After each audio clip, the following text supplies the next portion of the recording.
Sama Mat di sini. Kita bakal ngobrol sama Mat dari Beginner Alpha untuk mempertanyakan apa yang terjadi game yang pertama dan apa yang terjadi sama Ripo nih. Apakah ada sedikit miskomunikasi atau gimana? Langsung saja kita sapa, inilah dia Mat dari Beginner Alpha.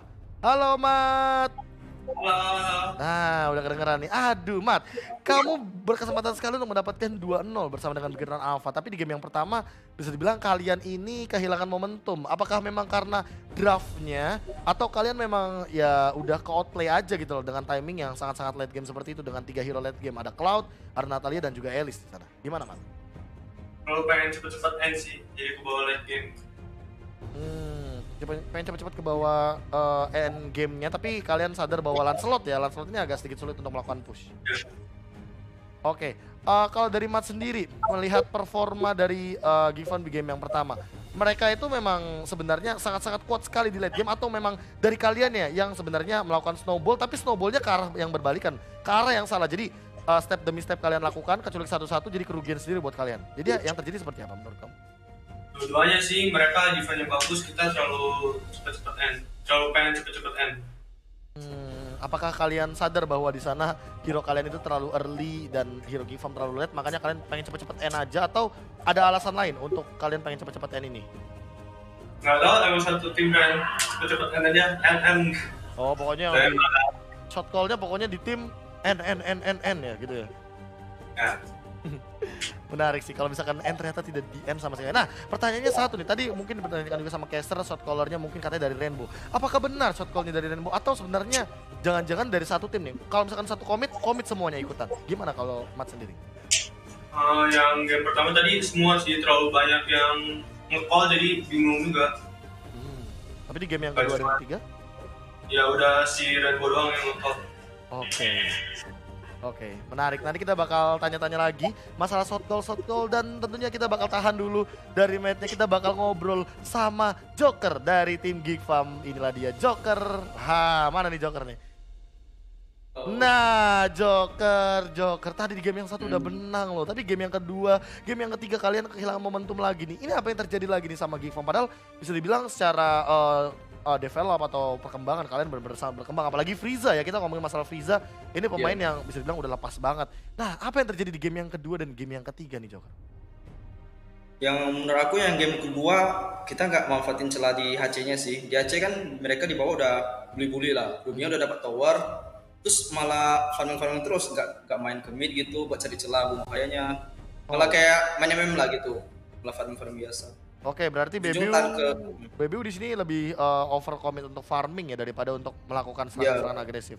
Itu mungkin dari kaliannya yang mungkin tidak mencoba untuk bermain ke arah sana, ke arah team fight, atau memang ternyata tiba-tiba ada Aurora dari Northern Vale hilang begitu saja, dan ternyata sepertinya karena tadi ada satu pertanyaan dari KB yang agak sedikit nanggung gitu loh, agak sedikit kentang gitu loh kan, karena nanti kita bakal langsung ngobrol aja lah sama berdua sama Mat dan juga sama Joker, biar mungkin kalian juga bisa melihat dari dua perspektifnya nih. Langsung aja kita lihat, inilah dia kedua perwakilan dari masing-masing tim, ada Joker dan juga Mat. Nah, Joker tadi di game yang kedua kalian kan milih Hellcard nih ya kan, sebagai hero yang mungkin bisa dibilang dengan pola permainan 1-2-2. Kenapa Hellcard sih? Kenapa nggak hero-hero yang marksman late game gitu, kayak ya mungkin kayak Kari atau bahkan Granger juga not bad sih menurutku. Kenapa gitu loh harus Hellcard? Sebenarnya sempat bingung dari mau main MM apa Assassin. Kalau MM mungkin kepikiran sih kayak One Selena di bawah. Cuma kalau MM mungkin ya lebih gampang ditabrak Haya aja, soalnya kan Haya Baksia, takutnya lebih gampang ditabrak. Jadi HC kan lebih sustain gitu menurut kamu. Oke, tapi HC tuh tipis banget loh, dan menurut iya, tapi itu jadi concern kalian ya. Jadi agak sedikit keraguan juga yang nge-pick HC ya. Antara HC sama One tadi. Oke. Nah, kalau misalkan dari Mat sendiri nih, misalkan tadi bukan Hellcard tapi One. Nah, gameplay kalian bakal kayak gimana tuh kira-kira? Apakah kalian bakal lebih nabrak di early game tapi late gamenya kalian bisa diporak-porandain? Atau ada strategi lain? Atau mungkin kalian dengan Hellcard aja kayak sebenarnya ini udah susah gitu loh. Gimana Mat di game yang kedua?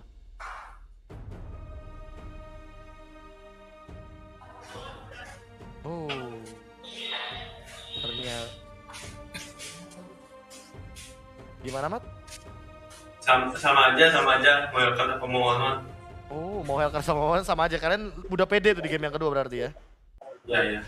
Oke, menarik. Tapi kalau misalkan melihat nih, ini ada isu lagi tadi kata caster kita, ya kan? Frieza ini adalah mini Rainbow. Nah, kalau menurut Mat sendiri nih, udah senendang kayak Rainbow nggak sih? Atau sebenarnya ya tipis-tipis lah tapi belum sampai Rainbow. Kalau menurut Mat yang sebagai teman satu tim gimana nih? Belum sebagus Rainbow sih, cuman dia bagus sih. Frieza. Dari segi apanya tuh? Apakah dari segi poking damage-nya kah? Atau dari segi eksekusinya bahkan? Gimana tuh? Tiap part tuh dia selalu ada. Tiap part selalu ada.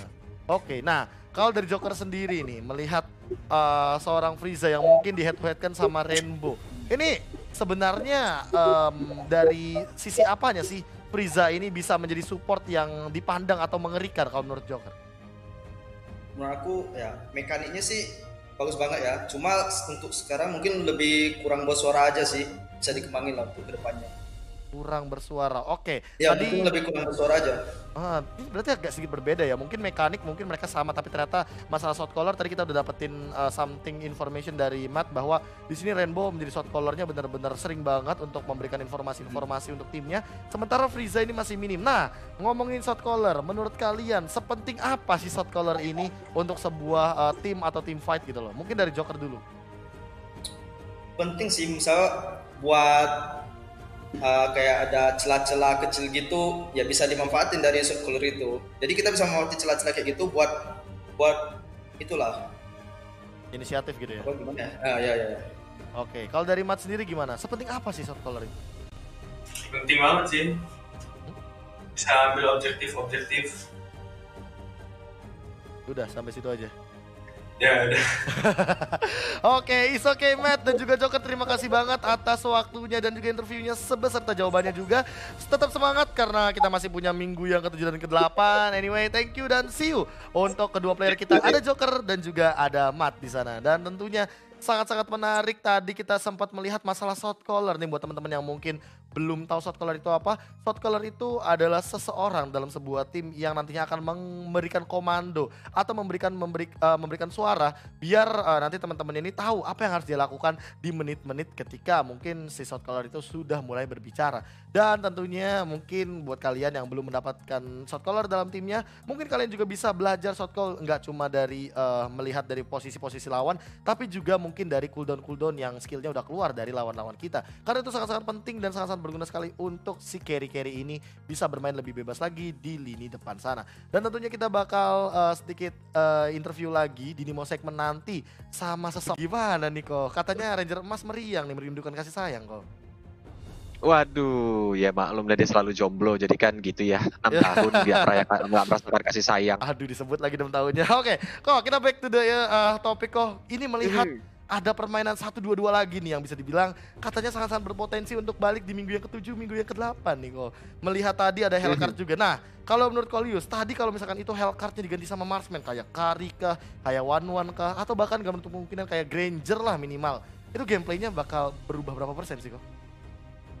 Justru kalau menurut Kolius pribadi ya, Hellcard itu tadi keputusannya udah bagus dan Kolius lebih demen draftnya Geekfarm sebenarnya. Tapi Hellcard kayak seperti yang kita tahu bahwa dia adalah hero snowballing. Tadi dia tuh gagal snowballing, Be. Itu yang membuat kayak akhirnya Geekfarmnya kewalahan, ditekan terus-terusan sama Bigetron dan akhirnya Bigetron yang menang gitu. Oh, dengan satu kali tumbang tadi ya. Karena kan kalau nggak salah kayak di E-nya tuh 014 ya si Bebiu ini. Ya, jadi benar-benar momentumnya hilang sih jadinya. Oke, Yishun Shin support. Nah, di MBL kita udah pernah nonton tuh. Yishun Shin support ya kan. Pengganti Natalia support ya bisa dibilang untuk checking map oke lah dengan Mountain Choker. Physical damage juga dia bisa bikin critical, dia bisa bikin head assist untuk ambush damage 180%. Ini bakal gede banget tentunya untuk Cloud. Nah, potensi seperti hero-hero apa lagi sih kok yang bisa jadi support selain Popol Kupa kan jadi support tank. Nah, sekarang ada Yishun Shin lagi nih. Jadi support di backline. Kira-kira menurut Kolius untuk beberapa patch ke depan hero-hero seperti apa lagi sih yang bisa jadi support pengganti physical Natalia seperti ini? Banyak sih, Be, sebenarnya. Gak banyak juga, tapi kayak mungkin yang kayak core-core yang zaman dulu, gak bisa kita bilang Gashen ya. Kayak contohnya kan banyak banget tuh hero-hero mid laner Mage yang ketika meta 1-2-2. Nah, sebenarnya masih ada lagi kayak Harley. Ya kan, Deadly Magic Harley itu kan udah enak banget buat ketika di burst ya kan. Kalau musuhnya pun bisa kabur dan Deadly Magic-nya itu meledak, itu bakal memberikan damage yang lumayan gede dong pastinya. Gitu. Harley juga sebenarnya oke sih untuk jadi support. Berarti selain Cyclops ada Harley juga pemilihannya ya. Kayaknya kita pernah nyoba tuh Harley support, dan jangan lupakan juga Saber. Nah, kalau menurut kalian Saber in gak sih sebenarnya jadi support gitu? Agak susah sih, karena kalau Saber tuh kan sekali menggunakan charge, dia sekali masuk, untuk outnya lagi susah kan. Gak kayak Harley kan, kalau Harley ya kan space escape-nya tinggal masuk terus keluar lagi gitu. Oke, menarik. Nah, pertanyaan terakhir nih. Kita udah ngomongin hero, kita ke player nih kok. Tadi, caster kita bisa bilang bahwa ini kayaknya Frieza, pemain support dari Geek Farm ini, dibilang sangat-sangat lepas permainannya di MPL daripada di MDL ya. Dan digadang-gadang nih bakal jadi mini Rainbow atau mini support yang mengerikan gitu loh, seperti Rainbow yang memang perkembangannya sampai 6 minggu ini udah terlihat gitu loh. Menurut Kolius, apakah Kolius setuju dengan statement tersebut? Frieza sama dengan mini Rainbow, ya walaupun belum sampai ke Rainbow lah. Agree.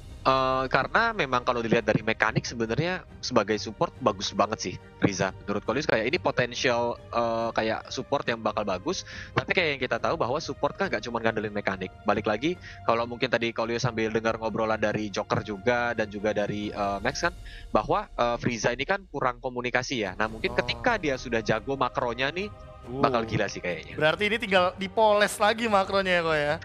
Oke, satu pertanyaan terakhir deh. Doyok atau Baby U? Doyok.